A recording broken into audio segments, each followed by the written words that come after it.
मैं आप लोगों को ना एक कृष्ण भगवान की लीला के बारे में बताती हूँ। एक बार श्री कृष्ण भगवान जी एक बार एक भगत था, वो उसका काम नहीं चल रहा था, उसका काम धंधा नहीं चल रहा था। तो उसका दोस्त ने बोला कि भाई आप ना भगवान श्री कृष्ण की पूजा कीजिए, आपका काम जोरों से चलेगा। तो वो भगवान श्री कृष्ण जी को घर ले आए, पूजा पाठ करने लगे, लेकिन काम नहीं चला। कई साल बीत गए। उसके बाद उसका दोस्त मिला के भाई आप ना दूसरे देवता की पूजा कीजिए। वो दूसरी देवता की पूजा करने लगे और भगवान श्री कृष्ण जी की जो मूर्ति थी उनको उन्होंने स्टैंड के ऊपर रख दिया और अपना पूजा पाठ करने लगे। कुछ टाइम बाद उनको लगा कि मैं पूजा तो इनकी कर रहा हूँ, काली माई की पूजा कर रहा हूँ और अगरबत्ती जलाता हूँ तो भगवान श्री कृष्ण भी उसको सूंघ रहे हैं और वो कर रहे हैं। तो वो स्टैंड पे चढ़ा और भगवान श्री कृष्ण की मूर्ति में उन्होंने जैसे ही कपड़ा बांधा तो भगवान जी प्रकट हो गए और उन्होंने उनका हाथ पकड़ लिया और बोले कि भाई जो आदमी था वो बोला कि भाई आप आज तक इतने सालों से मैं आपकी पूजा पाठ कर रहा हूँ, तब तो आप मुझे दर्शन नहीं दिए, लेकिन आज दर्शन आपने कैसे दे दिए? तब वो कहते हैं कि भाई जब तक तुम मेरी पूजा कर रहे थे मुझे एक मूर्ति मान के पूजा कर रहे थे, लेकिन आज तुम्हें एहसास हुआ कि मैं जिंदा हूँ, मैं सांस ले रहा हूँ, अगरबत्ती की धुआं मेरे तक जा रहा है। तो आज तुम्हारी पूजा सफल हुई है। तो भगवान की पूजा अपने सच्चे मन से करनी चाहिए, दिखावे के लिए नहीं करनी चाहिए। बहुत बढ़िया, बहुत अति सुंदर, अति सुंदर। अच्छा मैं भी कुछ बोल दूं? बोलो बोलो भाई, मेरा भी तो है ना कुछ। तो बोलो ना, अभी ये रहते हैं ना। Okay ji. Hare Krishna Krishna Krishna Hare Hare, Hare Ram Ram Ram Ram Hare Hare. Thank you. हाँ चालू कुछ भी बोलो बेटा, कुछ गुनगुनाओ कुछ।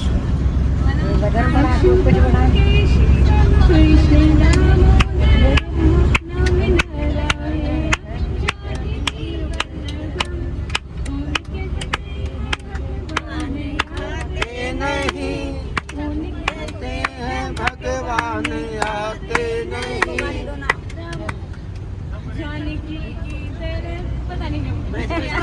कोई नहीं, thank you thank you. Aunty ji चार दाम वाला अभी सुबह जाने के आप बोलो बोलो सोनू का भाई बन गया। आंटी बोलो बोलो जो अब सुन रहे थे ना वही बोलो। छोड़ोगे नहीं मेरे को, है कोई बात नहीं, छोड़ोगे। एक मिनट, हंसी की कोई बात अंकल की आवाज क्यों करबंदी होगी? नहीं, जरूरी नहीं है हंसी की, कोई भजन भी हो सकता है। सखिए में दो आए मेहमान दाल मन रांध दई रांध दई। सखिए में दो आए मेहमान दाल मन रांध दई दे। सखिए मन दिया मटके मैं आख सुट की नहीं सुट की नहीं। सखिए मन दिया मटके मैं आख सुट की नहीं सुट की नहीं। सखिए मन खाए साखरी बाट पड़ोसन कसाल पड़ी। सखी मन खाए साखरी बाट पड़ोसन कसाल पड़ी। सखी पड़ोसन का तेज सुबह सुनत नाट गई। मलिक साहब, ईश्वर सिंह मलिक साहब, आपसे विनती है, आप भी कुछ दो शब्द बताइए, कुछ भी कहिए, अपने भाव प्रकट कीजिए। Thank you. हेलो, सबसे पहले तो सभी को जय श्री राम। जय श्री राम। ये सबसे बढ़िया एक आपको मैं बात बताता हूँ कि मैं आज 78 साल का हो गया हूँ और मैंने देश दुनिया सारी देखी है, कोई दुनिया का हिस्सा नहीं छोड़ा। मैं नायक गया हूँ और में सब में यही चीज देखा है कि प्रेम भाव से जो चीज हासिल हो सकती है वो गुस्से से कभी भी नहीं मिलेगी। पहली बात। दूसरी बात, आदमी में संयम रखने की शक्ति होनी चाहिए। कहीं अगर मान लो कुछ वो हो जाए, कोई उल्टा सीधा बोल दे, थोड़ा आप चुप रह जाओ, अगला अपने आप शर्मदार होगा तो अपने आप चुप हो जाएगा, वो खुद माफी मांगेगा। ये आपको हर एक जगह देखने को मिलेगा। तो मेरा यही है, प्रेम भाव से रहो, सबको साथ लेकर चलो, उसी में अपना भला है। और उसी में जब हमारा भला है तो पड़ोस की जगह राज्य का, राज्य की जगह देश का, इसमें सबका भला। भोलेनाथ घूमने के लिए जा रहे थे। पार्वती बोली भोलेनाथ मैं भी चलूंगी। भोलेनाथ बोले तेरे को भूख लगेगी। पार्वती बोली नहीं चलूंगी मैं तो। भोले चले, रास्ते में भूख लगी पार्वती को, किसी के घर गए, बोले वो इसको पार्वती को भूख लगी है, इसको खीर खांड चाहिए का भोग चाहिए। तो लेडीज बोलती है खीर खांड खानी थी, मोटे मोड़नी तो अपने घर की ना रहे। वो अगले का चले गए। अगली बुढ़िया थी बेचारी गरीब, उसका परिवार भी ना था। तो बुढ़िया को बोले इसको पार्वती को भूख लगी है, तो इसको खीर खांड के भोग चाहिए। बोली बैठो बाबा, मैं फिर वो लोटा लेकर चलने लगी तो लोटे में बोले भोलेनाथ बोले कहाँ जा रही बुढ़िया? बोलती बेटा खीर दूध लाऊं और चावल लाऊं, खीर बनाऊंगी। तो बोले अच्छा बैठ। बुढ़िया बोले अंदर जाकर देखा तो परात भरी चावलों की और टोकने भरे खीर के, तो मुझे दूध के। बुढ़िया ने खीर बना दी। उसको तो अड़ोसी पड़ोसी सब में वो तो थी माया, सब जीव लिए पड़ोसन आई। बोली उसको तो भर गया भंडार, चलती गई झोपड़ी का लात मार गई, उसका महल बन गया। बोली अभी इतने बढ़ा दिया, इसका क्या करूँगी? उसका बाल बच्चे सब कुछ भोलेनाथ ने कर दिया। पड़ोसन आई, उसका कुछ ना रहा। पड़ोसन बोली इसका मेरा तो सब बुढ़िया को दे दिया, इसका तो कुछ था ही नहीं। बोले तू न जिसा करे उसा तेरे मिल गया, और इस न करे उसा इसका मिल जाएगा। बोली मेरे को भी कुछ दो, मेरा तो सब लुट गया। और तेरा घीरड़ी में घी रहेगा, तेलड़ी में तेल, और तेरा कुछ। सभी जयकारा लगाएंगे, जय श्री राम, जय श्री राम। अभी हम सब इस रिलीजियस टूर पर आए हुए हैं और सभी की भावना जो है वो भगवान के प्रति, मतलब सब भगवान के दर्शन के लिए आए हुए हैं। तो हमने सबसे पहले कोशिश ये करनी चाहिए कि अपने मन को शांत इतना रखना चाहिए कि भाई जब तक आप अपने मन को शांत नहीं रखोगे तो जो भक्ति है ना, उस भक्ति में हम ज़्यादा डीपली नहीं जा सकते। ठीक है, आप दर्शन करके आ जाते हो, फिर घर पे आने के बाद फिर वही हमारा जो दिनचर्या है उसी में लग जाते हैं। लेकिन मन को शांत करने का सबसे अच्छा तरीका है बिल्कुल मौन होके बैठना। कुछ देर 10 मिनट 15 मिनट, जिससे जितनी देर बैठा जाए, थोड़ी देर जरूर मौन होके बैठो, अपने मन को जरूर एकाग्र करो। और उसी तरह धीरे धीरे जो हमारा मन है, जो है सारी इंद्रियां जो है वो थोड़ी कंट्रोल हो जाएंगी। उससे फिर हम भक्ति में या ईश्वर के ध्यान में ज़्यादा मतलब अपनी ताकत लगा सकते हैं। हमारा मन बहुत भटकता है, इसको एकाग्र करना अच्छे बड़े बड़े जो ऋषि मुनि हैं वो भी बताते हैं कि इसमें बहुत टाइम लगता है। और हम तो वैसे ही मतलब इतने मोह माया में फंसे हुए हैं, तो हमने तो बहुत ज़्यादा, और सब रिलीजियस माइंडेड हैं जो भी जा रहे हैं तो सब भगवान के भक्त हैं। तो जब सबका एक ही हमारा मोटिव है तो कोशिश ये करें कि हम अपने मन को इतना शांत करें धीरे धीरे प्रैक्टिस करके,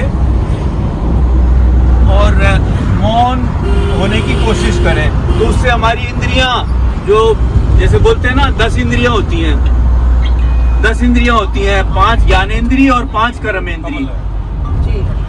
तो जो इन इंद्रियों को, जो खासकर जो 5 इंद्रियां हैं, ज्ञान इंद्रियां, उनको जो कंट्रोल कर लेता है वो मन के ऊपर होता है। मन, आप पूजा में बैठते हो, सभी थोड़ा बहुत सभी पूजा करते हैं, लेकिन आप मन को कितनी देर कंट्रोल करते हैं उस पूजा में ही? 5 मिनट 10 मिनट जितनी देर भी लगाते हैं वो आप खुद जानते हैं कि भाई कितनी देर मेरा मन शांत रहा। तो वो मन शांत इसीलिए नहीं रहता कि भाई हम कभी मौन चुपचाप रह के, वो प्रैक्टिस कम करी हमने। और जो कर लेता है, जैसे ऋषि मुनि है, वो क्यों इतनी देर तक सालों साल क्यों इतना तप कर जाते हैं? वो अपने आप को, इस मन को इतना कंट्रोल कर लेते हैं, ध्यान योग में आ जाते हैं। फिर अब बताया, जैसे पतंजलि ऋषि ने बताया कि भाई सबसे पहले हमारे जो 8 होते हैं, ये जो यम, नियम, आसन, प्राणायाम, प्रत्याहार, धारणा, ध्यान और समाधि। तो जो ये 8 नियम है, ये शुरुआत वाली चीजें हैं। यम और नियम तो अगर आपने शुरुआत की इन चीजों में अगर नहीं ध्यान दिया तो फिर आगे के हम जो इतने धारणा, ध्यान, समाधि तक नहीं पहुंच सकते हैं। इसमें पहुंचने के लिए आपने पहले यम नियम और इनका पालन करना है। तो अपने मन को कंट्रोल करना है, थोड़ा शांत रहना है। गुस्सा, अभी कई बात देखता, छोटी छोटी बातों पर हम गुस्सा हो जाते हैं। आपका रिमोट कंट्रोल आपके हाथ में होना चाहिए। मैं अगर आपको गाली दे दूं किसी को, तो आप एकदम से मेरे को प्रत्युत्तर करेंगे कि भाई वो उसने गाली दी तो मैं भी दूं। नहीं, आप अपना रिमोट कंट्रोल अपने पास रखो। मैं तो फिर आपको एक मिनट में बोल के गाली दे के आपको एकदम से वो कर लूंगा, यानी रिमोट कंट्रोल आपका मेरे पास हो गया। ये चीजें आप खुद सोचो कि शांत रहना है। जो भी आपको फूल है, फूल को आप कितना तोड़ो मसलो, उसकी सुगंध आपको फिर भी मिलेगी। पाँव में भी कुचल दो तो भी वो सुगंध ही देता है। इसी तरह साधु संत महात्मा बताते हैं कि भाई आपको कोई गाली दे रहा है या बुरा बोल रहा है, ठीक है, वो उसका मुंह खराब हो रहा है, आप शांत रहो। जितना शांत चित्त रहोगे उतना ही आपके लिए अच्छा है। प्रार्थना हम किस लिए करते हैं? हम भगवान को रिझाने के लिए थोड़ा कर रहे हैं प्रार्थना, आप अपने लिए कर रहे हो। आप अगर ठीक हो जाओगे तो अपने आप ही भगवान आपको मिलना शुरू। अब हम अपने अंदर नहीं झांकते हैं कभी भी। अपने अंदर जितना झांकोगे, जितनी देर बैठोगे शांतचित होकर, तो देखना आपको कितनी शांति महसूस होती है, कितना अच्छा लगता है, कितना आनंद आता है। 5 मिनट 10 मिनट, जिससे भी जितनी देर शांति से मन को कंट्रोल करके जितनी देर आपसे बैठा जाए, आप आज से ही शुरू करो या जब भी आपका दिल करे शुरू कर दो। जैसे हम हर तीर्थ स्थान में जाते हैं, मैंने 12 ज्योतिर्लिंग देख लिए, इधर देख लिया, उधर देख लिया, लेकिन वो ज्ञान तो नहीं आया ना, वो आपने चीज तो नहीं पकड़ी ना। आप जा किस लिए रहे हो? बच्चे को सबसे पहले ये बताते हैं कि भाई ये A फॉर एप्पल होता है, B फॉर बॉय होता है, लेकिन परमात्मा का तो कोई आकार नहीं है, वो निराकार है। ये तो हम सब जानते हैं, लेकिन उनकी आकार को देखकर हमारा मन एकदम से, इसीलिए मूर्ति पूजा इसीलिए करी जाती है ताकि जहाँ भी दिखे हमारा एकदम आदर भाव आ जाए। पर परमात्मा जो पहुँचे हुए संत महात्मा है, उनको पता है कि भाई भगवान तो निराकार, आत्मा है, सबको पता है, लेकिन वो दिखती नहीं है, उसका कोई आकार नहीं है। हमने ये सब आकार बनाए हुए, अपनी तरफ से बनाए हुए हैं। राम जी का भी, कृष्ण जी का भी, सबकी फोटोएं हमने अपने मन से बनाई हुई हैं। वो सिर्फ इसीलिए कि जो मोह माया में जो फंसे हुए जीव जंतु जो भी हैं, उनका मन लगे, वो उनको देखते ही वो भाव आए उनके अंदर कि हम, भगवान तुमने हमें जन्म दिया है, ईश्वर ने हमें ये जो इंसान का जो जन्म दिया है, ये हमारे पीछे के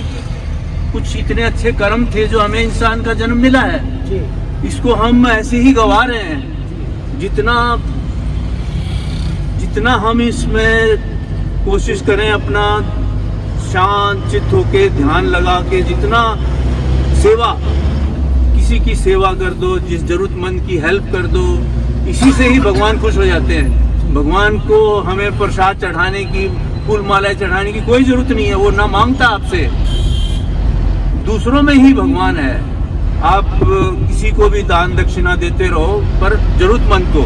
ऐसे भी नहीं कि भाई वो आपके गेट पर आया हो, जो पैसे दिया आपने वो कल दारू पी रहा है। आदमी को देख लो, सही जगह पर जाना चाहिए आपका दान।